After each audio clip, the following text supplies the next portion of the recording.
Okay mga kaibigan, marami po tayong nakikita mga video ng mga pagmamarunong hinggil po dito sa usapin ng bending the law. Pero ano po bang konteksto dyan at ano po ba ang sinasabi ng ating pong saligang batas tungkol dyan? Sabi po sa paragraph 2, section 1, article 8 of the 1987 Philippine Constitution, sabi po dyan, when the strict application of procedural law becomes a hindrance towards delivering substantive justice, courts can find another way to relax or bend their strict application. In layman's term, kung ang sobrang higpit sa proseso ng batas ay nakakasagabal sa tunay na katarungan, pwedeng luwagan ng korte ang mga panuntunan. This concept points to a strict application of procedural laws, and courts are given leeway to relax them when its strict application will not serve the very purpose for which they have been enacted.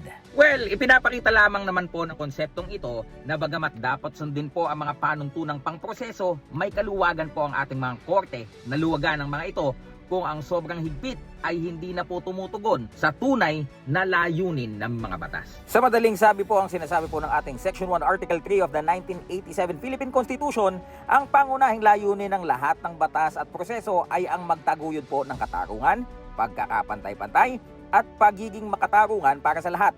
Ito ay makikita sa Bill of Rights na nagsasabing walang sino man ang maaaring alisin sa kanya ang buhay, kalayaan o ari-arian ng walang due process, at walang sino man ang dapat pagkaitan ng pantay na proteksyon ng batas.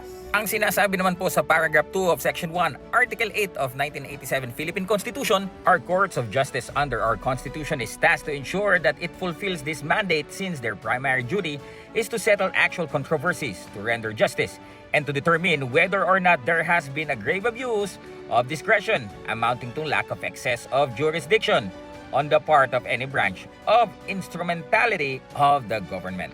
Okay, so tungkulin po ng ating mga hukuman ayon sa konstitusyon na lutasin po ang mga totoong alitan upang maihatid ang katarungan at tiyakin kung may nagkaroon ng matinding pag-abuso sa kapangyarihan o lumabi sa jurisdiksyon ang alinman sa sangay o ahensya po ng ating pamahalaan. Makatuwid po mga kaibigan, ang sinasabi po ng prinsipyo na yan, ang mga hukuman ay hindi lang pala basta sumusunod sa batas o sa mahigpit na proseso, kundi tinitiyak po nila na naipatutupad ito ng makatarungan. Kung ang sobrang higpit naman po ng batas ay magiging hadlang sa katarungan, may kapangyarihan po pala ang mga hukuman na magbigay ng mas angkop na interpretasyon upang maiwasan ang kawalan ng hustisya nang hindi nilalabag ang layunin ng batas na itaguyod ang pagkakapantay-pantay at katarungan para sa lahat. So sa issue po na yan na let us bend the law at dun sa mga nag-react kaagad na hindi inaalam ang konteksto, mukhang tama po si Senador Erwin Tulfo. Okay? Ano po ang inyong palagay? Comment down below. Silver Voice TV, lamang ang may alam.